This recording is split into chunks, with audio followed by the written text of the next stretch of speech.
faithful to the mission that we have to present an alternative to the people. So you mean that when time comes for the campaign, the people who are behind you all over the country will have their own initiative to campaign for you? Yes, we feel that. We feel that because Kapatiran Party has what we call a pass-on value.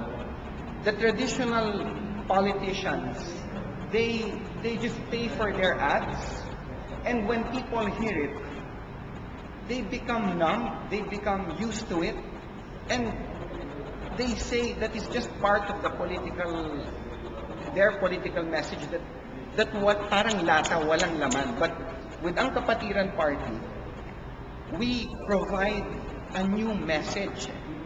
We are gunning to abolish the pork barrel system, to give life to the constitutional provision, yung sa anti-political dynasty ng Constitution, to eradicate gambling, to enforce stricter gun control. So, we have a platform. Now, iba yung mensahe nun eh. There is a pass-on value. When people get it, we may have this much direct hits, but the phenomenon here is, when people hear it, they text, they say it to their kamag-anak o kaibigan na, iboto mo yan, kapatiran yan. So yun yung alas namin. So what do you think will be the breaking point when people will really feel that he is it?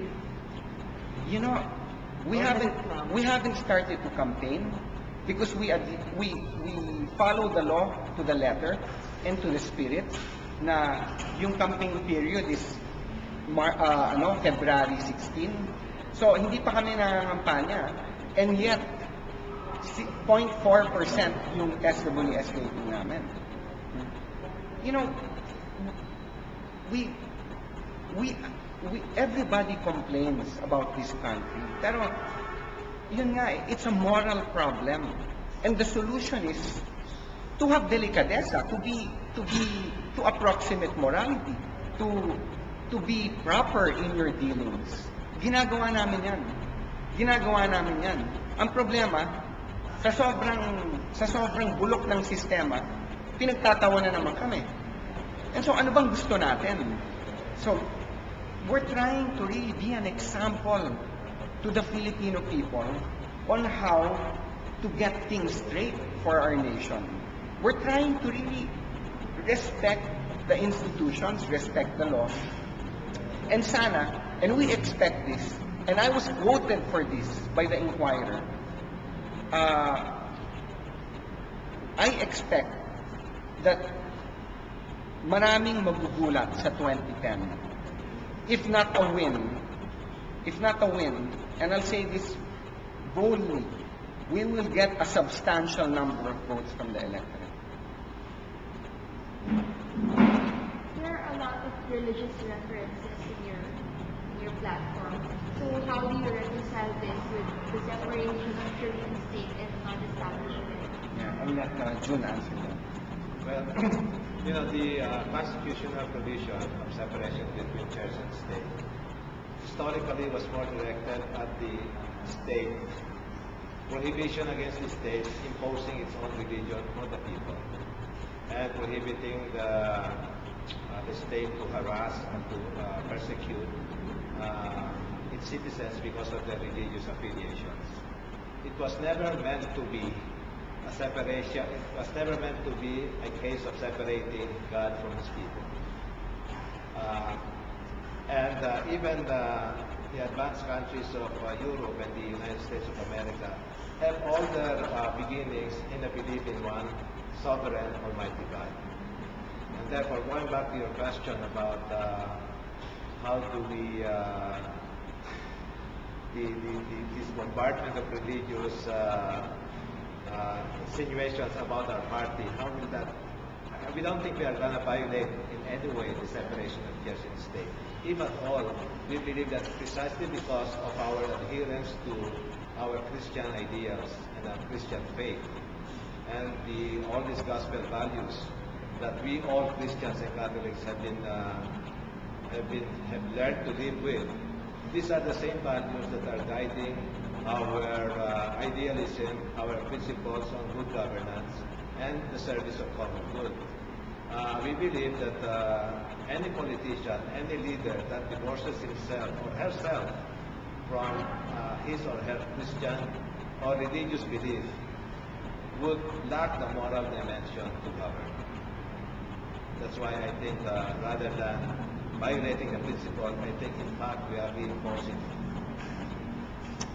I would like to add that in Kapatiran Party, we have a good number of Muslim members. Our vice chairman of the party, David Lim, is an evangelical. We have candidates, particularly senatorial candidate Colonel Hector Tarazona. He is an evangelical. And so, it is false to say that Kapatiran Party is a Catholic party. No way. But one thing about Kapatiran Party is we really respect the social teachings of the church to the point that we have adopted it. Because it is reasonable at this time and age to introduce to our people. Imagine, unahin ng mahihirap at ate, preferential option for the poor in particular, dignity of the Filipino person. Imagine, yung galangin ng karapatan ng mga manggagawa, the principle of solidarity, that we are all in this together. What happens in Palawan, damay tayo. The principle of subsidiarity, wag naman kontrolin ng mga trapo yung mga barangay. Hayaan silang palaguin. Hayaan silang mag-control ng pondo nila. Tulungan natin sila kung paano yon. Yun yung mga pinaninindigan namin. And this we saw that the Catholic Church also is espousing. So,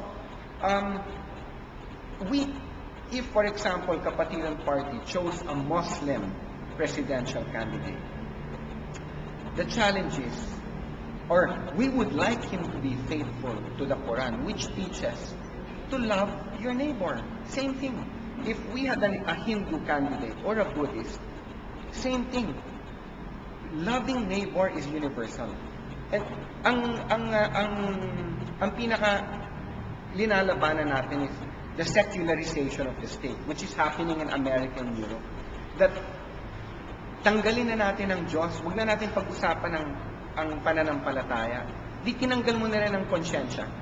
And lastly, nakalagay sa unang mga salita sa preamble, we the Filipino people imploring the aid of Almighty God.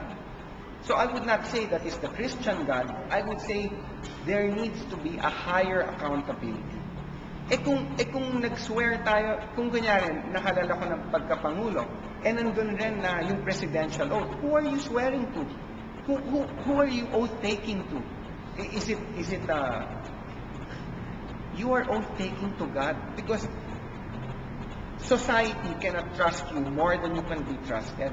You are simply a person, a human being. That's why, before the people, a leader swears so that he could invoke God's name and there will be a witness. At pag ginawa niya ang mali, bahala na siya.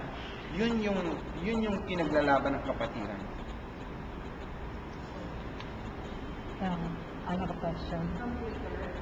From Carlo, one of our bloggers, sent in a question. He can't be here, so he said in Harapan that you're 5 million in debt. If you can't manage your own money, how can we trust you with trillions of pesos in the national budget? Yeah, as I said, that we long for a comfortable life. I have a comfortable house. I want my children to grow comfortably.